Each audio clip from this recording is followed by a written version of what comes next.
Hey guys, welcome to our show. So আমাদের আজকে শোর মধ্যে রয়েছে আমাদের স্পেশাল গেস্ট রয়েছে দুবাইয়ের ব্র্যান্ড, যাকে আপনারা সবাই দুবাইয়ের ব্র্যান্ড বলে চেনেন, অপু ভাই।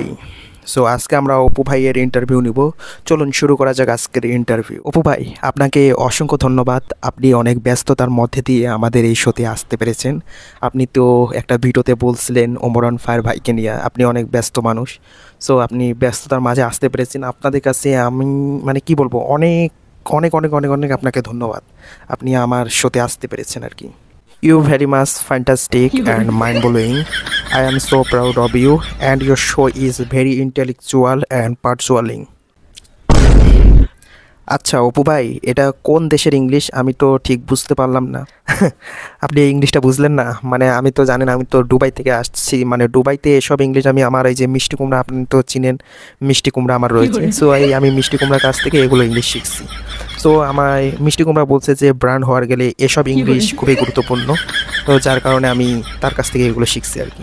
আপনিও শিখতে পারেন। ও আচ্ছা, আপনার গার্লফ্রেন্ড তো অনেক ভালো ইংলিশ শিখতে পারে। আচ্ছা, দুবাই গিয়ে একটু হলেও আপনি পরিবর্তন হয়েছেন। সো আপনি একটু হলেও ব্র্যান্ড হয়েছেন। হ্যাঁ, হ্যাঁ, তা তো অবশ্যই। যেহেতু আমি ব্র্যান্ড, আমার গার্লফ্রেন্ডকেও তো ব্র্যান্ড হতে হবে, তাই না? সো অপু ভাই, আপনি তো জানেন আমাদের একটা বড় টিভি রয়েছে। হ্যাঁ, আমি দেখছি, আসার সময় দেখছি আপনাদের শোটা দেখছি, একটা বড় টিভি রয়েছে। সো আপনি দেখাইতে পারেন, কি দেখাবেন আপনার টিভির মধ্যে? সেই টিভির মধ্যে আপনার একটা ছবি আর কি ধরা পড়েছে আর কি আমাদের সিসি ক্যামেরায়। সো এই ছবিটা দেখেন তো, আপনার এই হাসির এই ছবিটা একটু আগে আপনি দেখুন।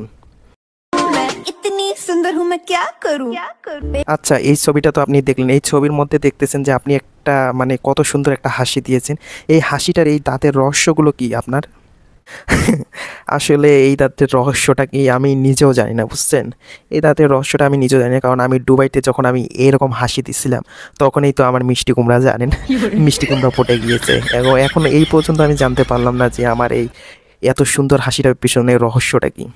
আর এই চুলটার কথা বলতেছেন, এই চুলটার রহস্য আমিও নিজেও জানি না, বুঝছেন? এই চুলটার রহস্য, যখন দুবাইতে একবার চুলটা ভিজাই সমুদ্রের মধ্যে নামছি, তখন এই মেয়ে দেখা, হাজার হাজার মেয়ে দেখা ক্রাশ খাইছে, বুঝছেন? সো এটাই, এই বিষয় নিয়ে কথা বলার কিছুই নেই। ও আচ্ছা অপু ভাই, আপনাকে অসংখ্য ধন্যবাদ। আসলে আমি একটা কথা বলতে চাচ্ছি, কথাটা বলার ঠিক হবে কি না।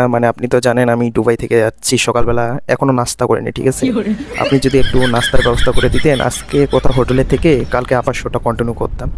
আবার পরে খিদা লাগতে পারে, তো একবারে খাওয়া দাওয়া করে কালকে দুপুরবেলা শোটা শুরু করতাম আর কি। তো আমাদের এই শোর মধ্যে কিছু নিয়ম রয়েছে।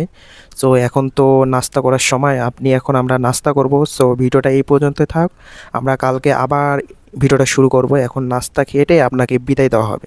অপু ভাইয়ের খিদে লেগেছে, তিনি আমাদের স্পেশাল গেস্ট। সো তিনি তো বলতে পারতেছে না, আমরা তো বুঝতে পারি। সো এখন অপু ভাইকে নাস্তা খাইয়ে একটু রেস্ট নিয়ে বাসা পাঠিয়ে দেবো, কালকে আবার শোতে ডাকবো। ততক্ষণে আপনারা ভিডিওটা একটা লাইক দিয়ে চ্যানেলটি সাবস্ক্রাইব করে দেন, এবং নেক্সট পার্টে আপনারা দেখতে পারবেন অপু ভাইয়ের ফুল ইন্টারভিউ।